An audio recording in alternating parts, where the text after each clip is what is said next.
Assalamualaikum warahmatullahi wabarakatuh. Selamat sore Sugeng Sonten. Ketemu lagi dengan saya Denmat, Aman Danu Channel. Kebetulan di hari sore hari ini saya berada di daerah Patok Picis, di antara hutan pinus, tepatnya di makam atau legenda makam Mbah Setuhu dan Mbah Sejo.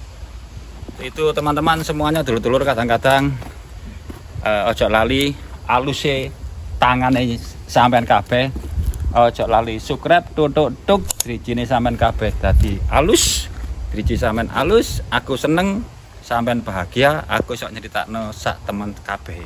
Ojo nanti aku kok balik maneh, entenono aku teko, ojo di skip. Ketemu maneh dulur.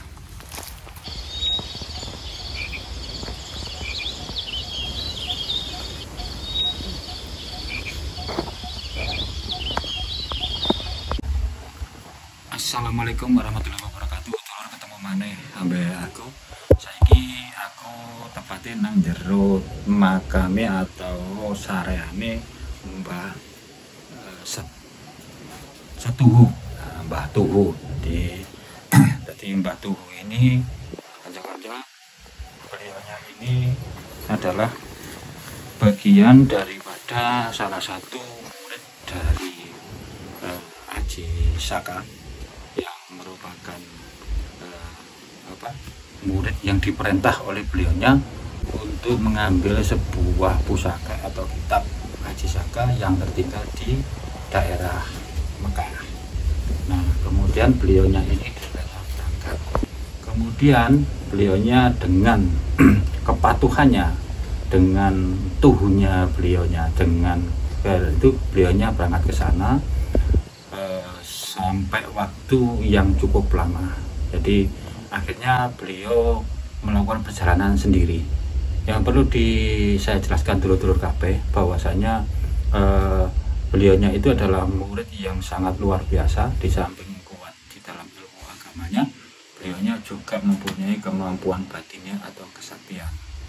Nah, ada beberapa pembelajaran yang diajarkan beliau di daerah sini.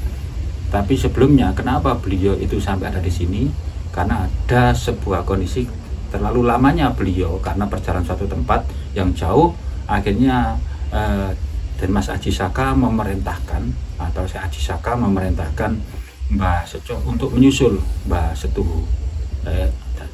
Jadi akhirnya dengan dua perintah masing-masing tidak sama perintahnya kepada beliaunya ini adalah, jangan kalau sudah kamu ketemukan, sudah kamu bawa, jangan pernah diberikan kepada siapapun kecuali kepada Mas Aji Saka. Ya. Kemudian kepada muridnya yang satunya juga berpesan, lek wis ketemu kowe masih yo sopo ae, lek wis barange kok temokno, jukuen gowon, ojo dikekno sopo-sopo. Nah, kedua hal inilah yang akhirnya menimbulkan sebuah cerita di dalam sebuah babat, yang pada akhirnya kedua murid beliau ini sampai berhenti di daerah namanya Patok Picis. Dan di dalam Patok Picis beliaunya secara langsung akhirnya sebelum babatnya beliau menyampaikan ajaran-ajaran Islam kepada wilayah masyarakat wilayah sekitar sini dengan beberapa filosofi yang dikenal oleh masyarakat sini adalah mendem jero mikul dhuwur. Jadi sebuah falsafah yang luar biasa, yang artinya tidak boleh dimaknai secara sepihak. Kemudian dulur-dulurku kabeh, beliaunya juga mengajarkan tentang kenyamanan di dalam berhubungan dengan masyarakat di sini yang mengalami melakukan dan mengajari bagaimana bercocok tanam. Artinya bercocok tanam, makanya masyarakat wilayah di sini di bawah itu kebanyakan besar bercocok tanam melewati tanaman sayuran. Meskipun di sekeliling sini banyak yang namanya pohon-pohon pinus. Dulur-dulurku kabeh, sing perlu dipahami bahwa beliau itu adalah seorang tokoh yang memiliki sebuah pemahaman yang luar biasa, yang pada saat itu berkisar kurang lebih sekitar tahun 78 Masehi. Jadi di mana tepatnya Aji Saka juga mulai ketemu atau mencari, maksud saya mencari beliaunya kok begitu lama tidak datang-datang. dulur-dulurku kabeh. Jadi hal sing perlu dimaknai engko tak critakno ning ngene apa mburi kenapa beliaunya ini ada di sini dan satu sahabatnya di sebelah baratnya sana, dan salah satu ada tempat yang ada di tempat yang ada di sebelah luar yang merupakan bagian di mana hal ini yang menjadi dilema atau menjadi sebuah cerita yang akhirnya mengakar menjadi sebuah legenda. Jadi dulur kabeh sementara iku sing iso tak critakno titik supaya nanti jelas ya aku tolong dulur-dulur ya sampai rungokno sampai setelah sampai saat kemarin. Oke dulur-dulur, ini adalah makam beliau yang tadi tak ceritakan. Ayo bareng-bareng menjeru. Dulur-dulur iki lho sing tak critakno mau bahwasanya ini adalah makam salah satu sahabat beliau ya, itu namanya Mbah kalau ini adalah Mbah Seco, tadi itu Mbah Tuhu. Jadi ini adalah makam beliau di mana ada keunikan dua makam ini. Kalau tadi ini arahnya ke sini, sedangkan arah beliau tadi itu adalah ke utara selatan, ini ke barat timur. Seluruh kabeh beliaunya ini ada dua beda dengan antara Mbah Tuhu, Mbah Seco. Sesuai dengan namanya bahwa Mbah Tuhu itu adalah seseorang yang kalau diperintah itu memang ngugemi dawuhe siapa yang merintah.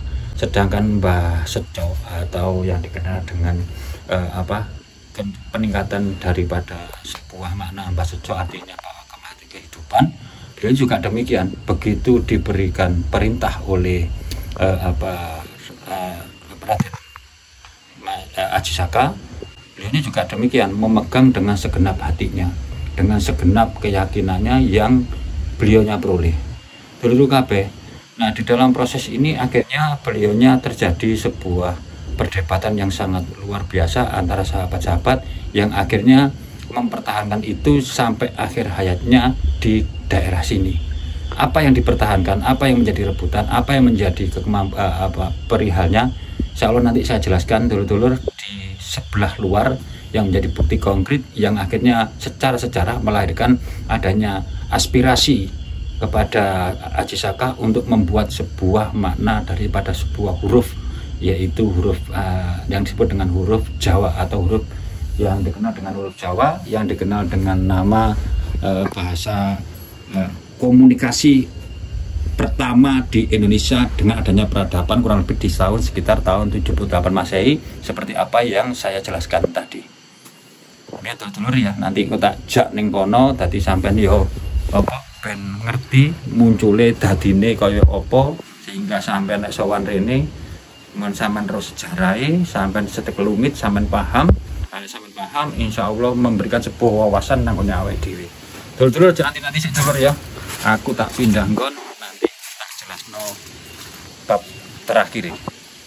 Oke dulur-dulur, iki sak karena arepe maghrib dulur-dulur, sementara di ndekno dulu ya, titik ae dulu aku tak jalanno apa kewajibanku ya, supaya ya dhewe ya ngono tapi awake dhewe gak nyalai kodrat dulur.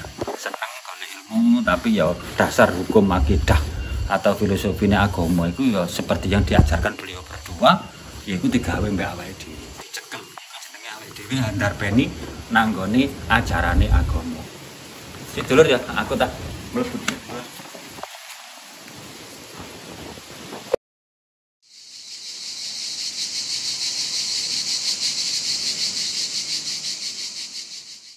Oke, alhamdulillah dulur-dulur, mari jalanno kewajiban, saiki ganti jalankan tugas ya dulur. Tadi aku pengen memberikan pengertian bahwasanya dengan kedua beliau ini ditandai dengan adanya sebuah tempat, yaitu berupa sebuah pusaka ya dulur. Adape tetep ya dulur, lek sowan ngene iki ya sepatune dicopot. Dadi andap asor, ojo moro yayaan. Assalamualaikum warahmatullahi wabarakatuh. Jadi dulur iki tanda bukti bahwa ini ada sebuah tempat yang menjadikan sejarah lahirnya kalimat Hono Coroko. Jadi ini merupakan sebuah pusaka yang menjadi tataran di tanah Jawa.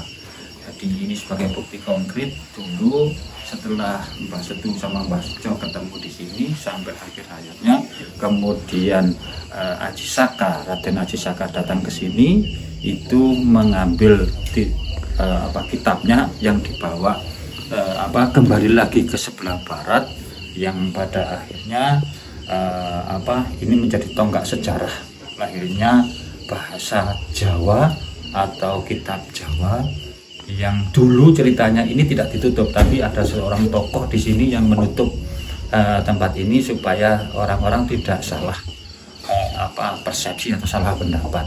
Jadi dulur, artinya ini adalah sebuah tanda yang waktu itu insya Allah didelok datane lur, iku ono Islam di zaman 78 Masehi itu sing dikenal dengan jeneng Petu Telu.